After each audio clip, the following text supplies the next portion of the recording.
오늘 말씀의 제목은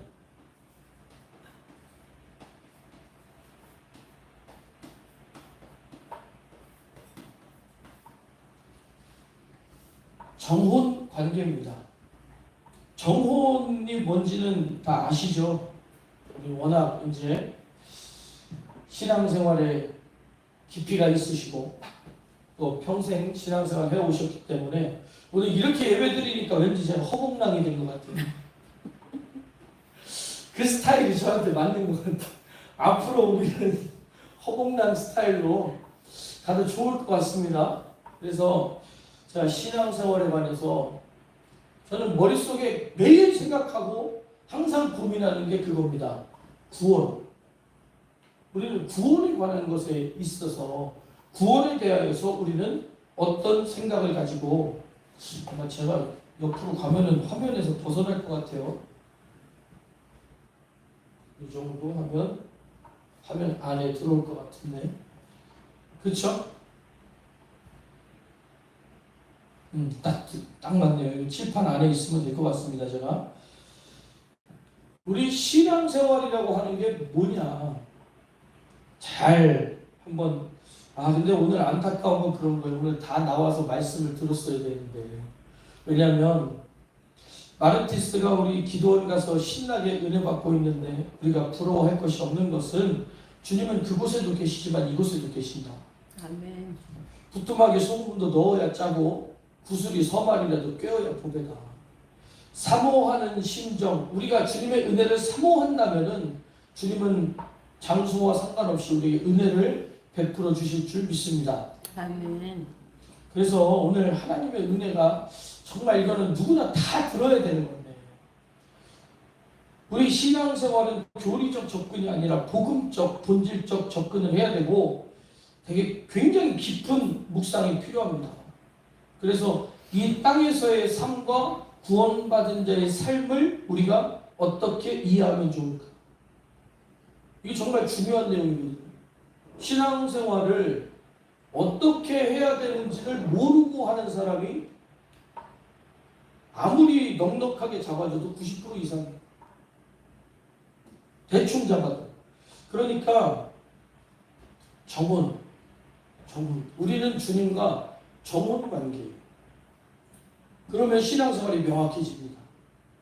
정혼이 있고 결혼이 있어요. 같은 건가요? 다른 건가요? 다르죠? 달라요. 정혼은 뭐예요? 우리나라로 따지면 약혼. 요즘엔 이제 돈이 하도 많이 들어가니까 이제 안 하지만 정혼은 사실 약혼. 근데 약혼과의 차이가 뭐냐? 약혼한다고 신랑 집에 가서 살진 않죠. 근데 정혼은 어떻게 하냐? 정혼하는 순간 신랑 집에 가서 살아요. 신랑 집에 가서 산다. 그래서 저는 이렇게 생각하는 거예요. 잘 보세요. 정혼이 뭐냐? 내 마음속에 이루어진 구원. 내 마음속에 구원. 이루어진 구원. 그리고 결혼이 뭐냐? 결혼은 천국에 들어가는 구원. 실제로 천국에 들어가는 거예요. 그래서 혼인잔치라고 그러잖아요. 결혼은 천국에 들어가는 거예요. 그래서 이제 그렇잖아요. 우리 예수 믿는 사람들한테 아주 본질적이고 중요한 질문. 구원 받았느냐? 그러면 이제 받았다고 하기에는 양심에 조금 찔리고 또 안 받았다고 하기에는 조금 억울해요. 왜냐면 열심히 교회를 다니고 신앙생활 하고 있으니까. 그래서 이제 질문을 바꿔보는 거예요. 질문을 바꿔서 주님을 사랑하느냐? 하나님과의 사랑의 관계. 그래서 신앙생활을 이 정혼과 결혼으로 한번 대입을 해보자. 그러면 우리는 주님하고 정혼을 했으니까 우리는 이제 어디 들어와 살아요? 예수님 집에, 주님의 집에 들어와 사는 거예요. 주님 안에서 살아가는 거예요, 우리가. 무엇을 전제로? 결혼. 결혼이라는 전제가 있으니까 정혼이 성립하는 거잖아요. 우리가 천국을 가려고 신앙생활을 하는 거잖아요. 그러니까 너 구원받았냐? 라고 하는 질문은 너 결혼했냐? 이 질문인 거예요. 근데 우리가 지금 결혼한 게 아니잖아요. 그렇죠? 결혼하기로 뭐 했어요? 약속을 했잖아요. 정말 이거 진짜 저는 이 말씀을 제가 묵상하고 또 깨달으면서 느낀 게 정말 우리 한국교회 이 얘기는 다 들어야 된다. 왜냐 구원에 관한 생각이 명확하지 못하거든요.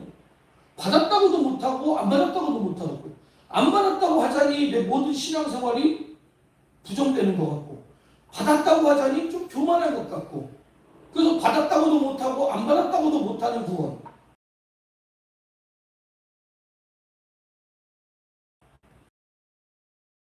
예수 구원에 대한 우리 입장과 좀 비슷하죠.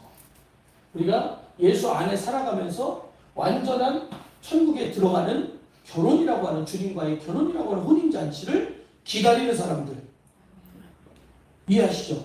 아멘. 그러니까 구원받았다는 질문에 우리가 명확하게 난 받았다. 그러려면 우리가 어디 살고 있어야 돼? 천국. 근데 우리는 어디 살고 있어요? 대전. 그렇잖아요. 천국 살고 있어야 되는데 대전 살고 있잖아요. 그러니까 우리가 대답을 못하는 거예요. 그래서 정혼을 한 사람은 결혼을 한 걸까요? 결혼을 약속한 걸까요? 약속한 거지. 우리도 마찬가지입니다. 우리가 정혼했다고 하는 얘기는 예수님과 결혼을 약속했다는 얘기예요. 약속했다. 그러니까 내 마음속에 이루어진 구원이죠. 주님은 나를 구원하시기로 하시고 주님의 구원의 약속이 내 안에 믿어져서 우리가 주님 안에 살아가고 있다. 그렇죠. 그래서 우리는 구원받은 거예요? 구원을 약속받은 거예요? 약속받았다. 약속을 믿는 겁니다. 그럼 우리 신앙생활을 어떻게 해야 되냐? 잘 보세요. 정혼을 했으면 그 순간부터 해야 될 일이 뭐냐면 신랑의 집에 가야 돼요. 그렇죠? 신랑 집에 가 있기만 앉아서 밥만 얻어먹으면 되냐? 아니에요. 그 집에 뭐가 돼야 돼요? 식구가 돼요. 그 집안의 언어, 행동, 먹고, 입고, 자고, 일 처리하고 또 그 집안에 소속이 돼야 되고 그 모든 것이 같아져야 비로소 결혼잔치가 됩니다. 맞죠? 이건 알고 계시잖아요. 이건 우리가 다 알고 있는데 이게 어떤 의미인지를 잘 모르는 거예요. 신앙생활은 영적인 눈이 열려서 하나님 말씀을 깨달아야 되는 겁니다. 그래서 정혼을 했어요. 정혼을 했는데 자, 우리가 이제 정혼을 했다고 한번 생각해 보세요. 근데 나를 사랑하고 좋다고 해서 이제 결혼을 약속하고 우리 집에 데려와서 이제 보니까 이 여자가 보통이 아니에요. 술은 말술이고 담배는 하루에 3갑씩 피고 남자는 나 말고도 5이. 돈 쓰는 거는 200 벌어 300을 써요. 벌기는 200을 버는데 쓰기는 300을 써요. 빚진 거는 10억이에요. 알고 보니까 집에 데려와 놓고 보니까 문제가 많아요. 그러면 이제 계속 만나야겠어요? 헤어져야겠어요? 헤어져야죠. 이 문제가 해결되기 전에. 이 문제가 해결되지 않는다면은 안 되는 거예요. 여자들도 마찬가지로 남자랑 결혼하기로 했는데 알고 보니까 매일 담배를 3갑씩 피고 술은 말술이고 200 벌어갖고 300씩 500씩 쓰고 나 말고도 여자가 5이. 절대로 여자들이 결혼 안 하겠죠. 제정신이라면 저 결혼 안 할 거예요. 그러면 이런 상태의 결혼은 이루어질까요? 이루어지기가 매우 어려울까요? 매우 어렵죠. 그러니까 지금 우리가 정혼 관계라고 하는 것이 우리 영적인 삶을 얘기하는 거예요. 우리가 삶 속에서 탐심과 우상 숭배와 또 빚이라고 하는 것은 성경의 빚이라고 하는 건 뭐가 나옵니까? 죄. 해결해야 될 죄가 한두 끝도 없어요. 그리고 그 죄를 계속 지어요. 그러면 이 혼인잔치는 안 된다는 거야.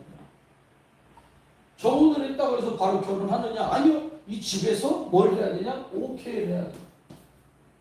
오케이 해야 돼. 오케이. 넌 이제 우리 식구야. 받아들일 준비가 됐어. 넌 우리 식구가 될 준비가 자격이 충분해. 그렇게 해야 이제 혼인이 결정되는 거잖아요. 그러니까 우리가 평생 신앙생활 했어요. 30년, 40년, 50년, 60년, 70년, 80년 교회 다녔어요. 근데 행실이 안 바뀌어요. 결혼할 준비가 안 돼요. 그 집안의 언어와 생각과 그 집안의 사고와 그 모든 것들이 안 맞아요.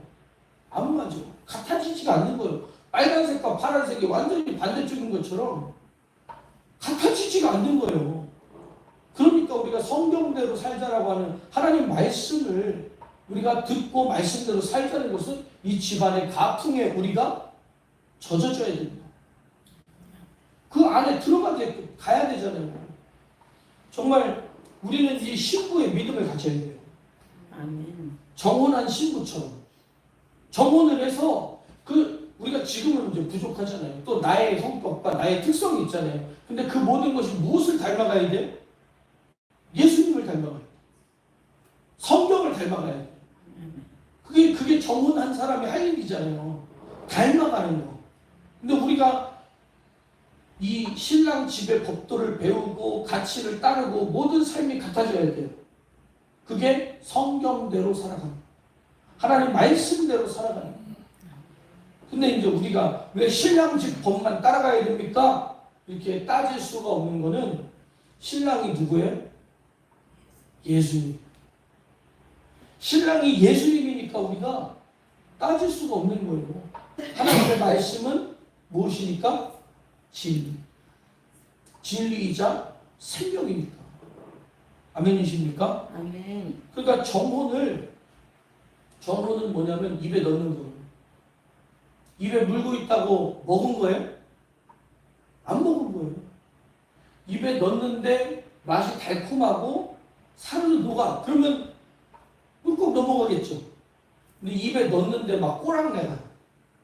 그리고 이상해. 썩은 것 같아. 그럼 어떻게 돼요? 그래서 요한계시록 보면 라오디게아 교회 보고 뜨겁든지 차든지 하라는 거예요. 내가 입에 넣었으나 미지근하면 뜨거운 것도 아니면 그러니까 내 집에 안 온 것도 아니오. 들어와서 배운 것도 아니오. 들어는 왔는데 배워지지 않으면 그게 미지근한 거거든요. 그럼 어떻게 한다고 그랬어요? 토하여 내 집이다. 결혼은 생각하지 말라는 거예요. 이건 정원에서 파혼된다는 얘기입니다. 없던 약속이 된다는 얘기예요. 그래서 결혼은 돈 많은 남자랑 해야 성공하는 거예요? 아니죠. 결혼은 누구랑? 사랑하는 사람이랑. 사랑하는 사람이랑. 그래서 우리가 이 신랑 집에 살아가면서 버려야 될 게 무엇이냐? 탐심. 여러분 저는 고민이 어떻게 하면은 내가 구원받고 어떻게 하면 우리 성도들이 하나님 말씀을 이해하고 그 말씀 가운데 있는 생명을 받아들여서 구원받을까? 저는 이 고민밖에 안 합니다. 근데 탐심, 제가 이거에 대해 깨달았어요. 뭐냐면 우리 주일 지켜야 돼요? 안 지켜야 돼요? 지켜야 돼요. 왜? 하나님 거니까. 주일을 하나님 거라고 인정해 드리는 건데 그 주일이 내 거라고 하는 게 탐심이에요. 가지지 말아야 될 것, 욕심부리지 말아야 될 것, 욕심부리지 말아야 될 것을 욕심부리는 게 탐심이라고 했어요. 그 탐심을 우상숭배라고 했어요. 주일을 우리가 가져야겠어요? 하나님 걸로 드려야겠어요? 하나님 거라고 해야 돼요. 근데 그걸 내 걸로 누리려고 하는 게 탐심이다. 11조는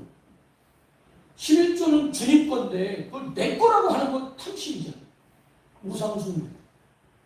그러니까 11조 안 한다고 지옥 가냐? 탐심 때문에 지옥 가는 거예요. 주님 건데 주님 것을 그래서 주님 것을 내 것이라고 고집하며 살아왔네. 내 몸뚱아리, 내 시간, 내 돈, 내 모든 가진 것 다 주님 거예요. 그렇지 않습니까? 오늘 하루도 주님 주신 거, 우리 목숨도 주님 주신 거, 내 육신도 주님 주신 거, 내 생명도 주님 주신 거. 근데 그걸 다 내 거라고 생각해서 하나님께 시간 드리자, 충성하자, 아니. 주일 지키자, 주일날 예배 드리고 이 모든 시간을 하나님께 올려드리자, 아니. 그게 탐심이 아니면 뭐예요? 탐심은 무엇이라면 바로 우상숭배. 그러니까 주일 안 지킨다고 지옥 가는 게 아니라 주일 안 지키는 게 뭐냐면 탐심이에요. 왜 주님의 나를 내가 차지하려? 왜 주님 것을 차지하려? 아나니아와 삽비라처럼 탐심이 들어오니까 저주받아서 그 자리 직사해버리잖아요. 그래서 주일 범하는 건 탐심이다. 11조 범하는 건 탐심이다. 충성하지 않는 건 탐심이다. 이 주님 집에 살려면, 이 주님 집에 들어와 살려면 뭘 버려야 돼? 탐심을 버려야 돼. 이제 나는 주님의 것이라는 거야. 내가 주님 집에 와 살기 전에는 세상의 남자는 반이 다 나를 만날 가능성이 있었지만은 주님 집에 들어와 사는 순간 이제 나는 누구랑만 만나야 돼요? 주님과만 만나야 돼요. 예수님밖에 모르는 사람이 돼야 되는 거예요. 근데 그 외의 것들을 놓지 못하고 버리지 못한다. 실질적으로 예수 믿으면서도 술과 담배와 여자와 또 음란과 세상 취미와 가족 여행, 돈 쓰는 거, 세상적인 즐거움 못 버리거든요. 그게 뭐냐? 탐심이라는 거예요. 탐심. 탐심은 바로 우상숭배. 이제 우리가 예수님과 정혼한 사람은 이 우상숭배를 파괴해야 돼요. 이 우상숭배를 버리지 않고서는 절대로 주님과의 정혼이 결혼으로 갈 수 없습니다. 되게 신앙생활이 정확해졌죠, 이제. 이제 뭐 물어보고 이거 해야 돼요, 말아야 돼요 할 게 없잖아요. 딱 하나님 말씀대로 해야 되는 거. 첫 번째, 하나님 말씀은 진리다. 그리고 하나님 만드신 세상에서 내가 세상 풍속을 따라가며 살려고 하는 그 마음이 무엇이냐? 탐심입니다. 탐심은 우상숭배. 우상숭배자는 절대로 천국은 못 간다. 우상숭배를 버리고 회개해야 천국 가는 겁니다. 그래서 우리가 회개해야 될 게 뭐냐? 탐심입니다. 예수 믿으면서 내 승질, 내 고집, 탐심이거든. 내 자존심이거든요, 그거. 다른 사람이 뭐라 그런다고 내가 들이받아야 되는 거 내 자존심이에요. 내 혈기예요. 그 삼정과 삼욕, 그걸 한마디로 얘기하면 탐심이다. 여러분, 저는 진짜 구원과 이 정혼이라는 사실을 깨달으면서 구원과 탐심에 대해서 정말 명확해졌어요. 밝아졌어요. 안개가 걷히는 것처럼. 정말 우리가 탐심을 버리지 않고서는 천국 갈 방법이 없다. 천국 갈 방법이 없습니다. 그래서 정혼을 한다고 우리 집에 들어와 사는데 여자가 우리 집 들어와 살아요. 정혼을 한다고 들어와 살아요. 근데 알고 보니까 남자가 5이요. 월, 화, 수, 목, 금. 날마다 다른 놈을 만나. 그 정리하기 전까지는 그 사실이 밝혀졌다는 건 말도 안 되는 거예요. 근데 우리 안에 버려야 될 게 얼마나 많습니까? 너무 많은 거예요. 너무 많은 거예요. 근데 사람들이 근본적으로 내 육신의 정욕을 육신대로 살면 반드시 죽을 것이로 되어 있어요. 육신대로 사는 것이 탐심 안에서 우상을 숭배하며 사는 것이에요. 그 우상 숭배를 버려야 돼요. 탐심을 버려야 돼요. 육신의 생각과 육신의 정욕을 버려야 돼요. 그게 신앙생활이거든요. 근데 이런 얘기하면 신앙생활 어렵대요. 왜 어려워요? 신랑 집에 와서 하나님 말씀의 법을 따라 그 진리의 말씀을 따라 사는 길로 인도하는데 왜 그게 어려워요? 사는 길로 걸으면 어려울 수는 있죠. 전쟁에서 총알에 맞는 게 쉬워요? 피하는 게 쉬워요? 가만히 서 있으면 총 맞으니까 쉽죠. 근데 총알을 맞아야 되죠. 총알을 피하기 위해서 엎드리기도 엎드리죠. 기어가죠. 몸을 숨기죠. 몸을 감춰야 안 맞을 거 아니에요? 그 모든 노력, 힘들어. 나는 힘들어서 총알 맞아야겠다. 복싱 선수도요, 링에 올라가서 그냥 두드려 맞고 내려오면 쉬워요. 5초면 끝나니까. 5초가 뭡니까? 그냥 땅땅 끝나는데. 그럼 끝날 건데, 왜 그거를 막, 이러면서 싸웁니까? 이기려고. 이기려고. 이기는 자는, 지는 자는 이기는 자의 종이 된다고 했어요. 우리는 공중권세 잡은 자, 어둠의 영에게 지면 안 됩니다. 아멘. 우리를 죄짓게 만드는 어두움의 영에게 지면 안 돼요. 아멘. 죄한테 지면 안 돼요. 아멘. 육신의 정욕에게 지면 안 돼요. 아멘. 근데 세상에는 지라고 얘기한다. 질 수도 있지. 힘들잖아. 힘들잖아. 그 얘기는요, 복싱 선수한테 야, 수건 던질게. 그냥 내려와. 이 얘기가 똑같아. 그러니까 우리는 영적인 사람들은 이기기를 힘씁니다. 이기기를 힘써요. 내가 부서지고, 그러니까 내가 부서져야 신랑 집에 맞아지는 거예요. 내가 원하는 스타일대로 하면 안 돼요. 상 차리는 법도 다르고, 밥하는 법도 다르고, 밥하는데, 물론 지우개가 없어서. 밥하는데 우리 집은 물을 이만큼 집어. 신랑 집은 이만큼 집어. 그럼 나는 우리 집은 원래 이만큼 넣어. 그렇게 해야 돼요. 이 집에 맞춰야 돼요. 맞춰야죠. 정원을 쓰고 신랑 집에 맞춰야 되는 거예요. 우리 신앙생활이 마찬가지입니다. 내 생각이 부서져서 하나님의 말씀이 들어와야 돼요. 내 식대로 내 방법이 부서져서 하나님의 방법이 들어와야 돼요. 내 육신대로 살아가는 그 모든 수단과 방법이 무너져서 하나님 말씀대로 가야 돼요. 베드로는 어부인데 웬 모르는 사람이 와가지고 행색도 어부가 아니에요. 고기 잡아본 적이 없는 사람이에요. 예수님이 고기 잡아본 적 있어요? 근데 생판 모르는 사람이 우리 같은 사람들이 저기 배 타는 데 가갖고 그 그물 좀 이쪽에 던져보세요. 욕하지. 그렇지 않겠어요? 욕하죠. 그런데 그게 하나님의 음성으로 들리니까 예수님께서 베드로에게 명하신 그 음성이 하나님의 음성으로 들리니까 베드로는 예수님 명령에 따라 그물을 내린 거예요. 그 결과 고기는 엄청나게 잡혀나. 우리도 마찬가지입니다. 우리 생각에는 하나님 말씀이 너무 어려운 것 같고 우리 생각에는 하나님 말씀이 안 될 것 같지만 하나님 말씀대로 하면 된다는 거예요. 아멘. 하나님 말씀대로 할 때. 그래서 우리는 회개를 해야 되는데 회개가 뭐냐? 예수 그리스도의 핏값을 치르는 것이다.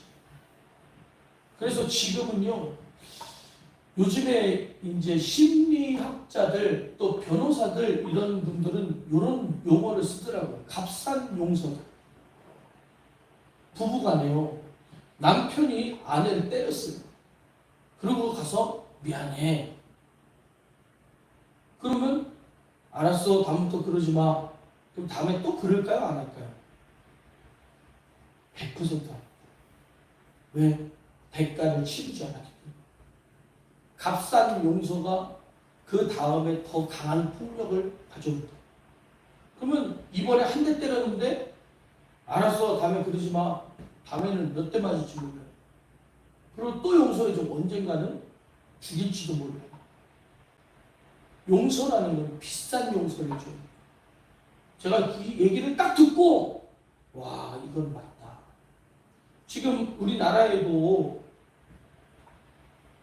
청소년들이 죄 지으면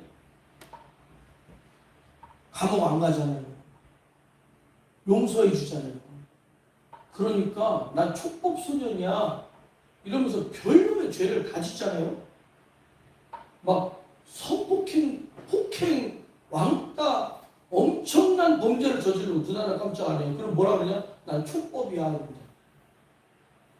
값싼 용서는 그 뒤에 엄청난 범죄를 불러옵니다. 그 얘기를 딱 듣고 저는 명확하게 든 생각이 뭐냐면 회개는 비싼 회개는 이거 주의 종들이요 11조 에이 하나님 용서하시라 하나님은 용서의 하나님 사랑의 하나님 용납하신 하나님 선하신 하나님 그러면서 자기가 인심 써가면서 탕감을 해주는데요 죄 짓고 저 요즘에 신앙생활 열심히 못해서 그 마음에 찔려서요 하나님 다 이해하십니다 자기가 용서해 줍니다 자기가 용서해 줍니다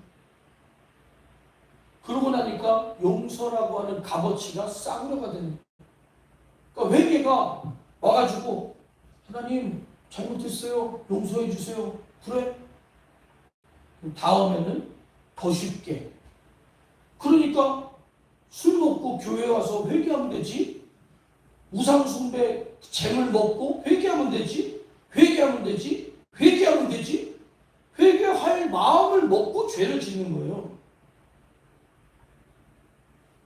이게 어디서 오냐면 탐심에서부터 인간의 본성이 아주 못된 욕심을 잉태한 즉 죄를 낳고 죄가 장성한 즉 사망을 낳는다 우리는 분명하다 우리는 용서받았지만 그 용서를 받게 해주시기 위해서 예수님은 십자가를 지셨다.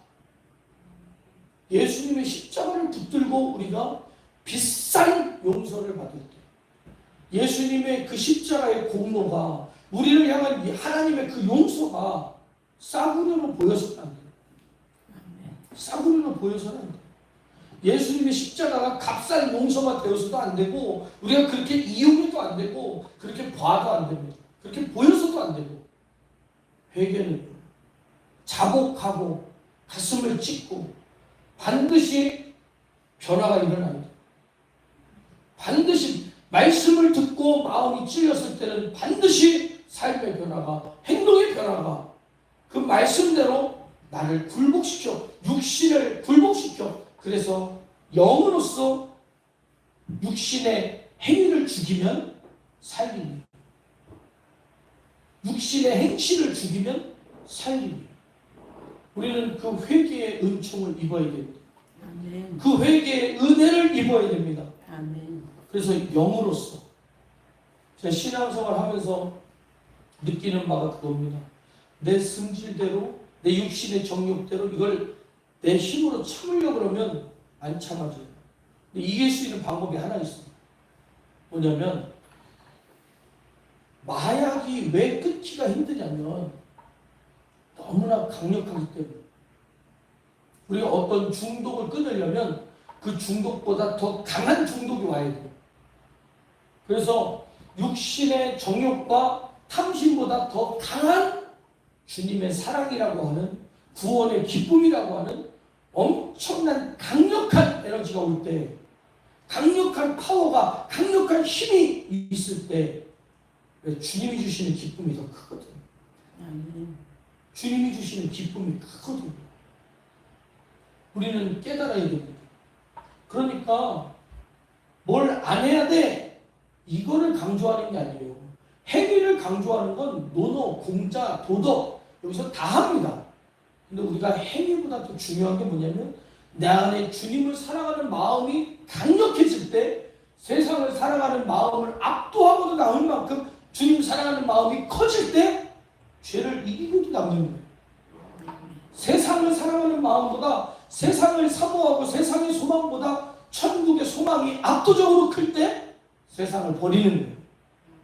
그러니까 세상이 너무 좋은데 버려라 이건 말이 안 돼요. 세상을 준다 그래도 천국이 너무 좋아서 안 가진다는 거죠. 그러니까 천국은 마치 밭에 감추인 보석을 발견한 사람 같아서 그 밭 안에 들어있는 보석을 발견한 사람 자기 모든 가지고 있는 걸 팔아서 그 밭을 산다. 바울의 고백하고 똑같잖아요. 내게 유익하던 모든 것을 버리고 배설물로 여기면 예수를 아는 지식이 나에게 가장 고상합니다. 예수님을 사랑하는 마음이 그 어떤 것보다도 크니까 나머지는 싹 버리는 거예요. 가치를 잃었다는 거예요. 배설물, 가치를 잃었다는 거예요. 정말 우리들이 그런 믿음을 가지기 원합니다. 아멘. 그래서 우리 신앙생활은 우리가 애매하게 결혼을 가지고 고민할 것이 아니라 우리는 정혼의 상태다. 이렇게 이해하면 우리 신앙생활이 확실해집니다. 확실해진다. 내 마음속에 이루어진 구원이요 결혼을 약속받은 관계다. 그러나 우리는 아직 결혼한 게 아니다. 그래서 신천지 이런 사람들은 우리 결혼을 했다고 우기잖아요. 구원파들은 구원 받았다고 우기잖아요. 근데 우리들은 이제 신학교에서는 이렇게 가르칩니다. 이미 이루어진 아직 오지 않은.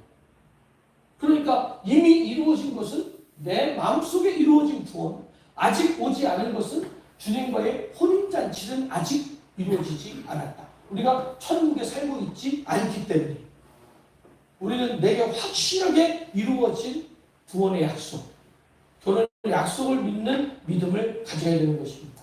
아멘. 우리 함께 기도하겠습니다. 기도할 때에 우리가 전도할 때도 신방할 때도 성도들을 상담할 때도 우리의 모든 신앙생활의 고민들을 가지고 올 때 우리가 해결하기 어려운 것은 관계가 명확하게 정리되지 않아서 그래요. 해야 됩니까? 말아야 됩니까? 그보다 중요한 것은 마음이 무엇이냐, 마음이 가리키는 바가 무엇이냐. 탐심은 우상숭배다. 그리고 우리는 하나님과 예수님과의 정원 관계다. 그러니 우리는 예수님을 닮아가야 되고 하나님 말씀 안에서 살아가야 되는 것이다. 그것이 정원한 자의 신부의 믿음을 가지는 자의 마땅히 해야 될 도리인 것이다.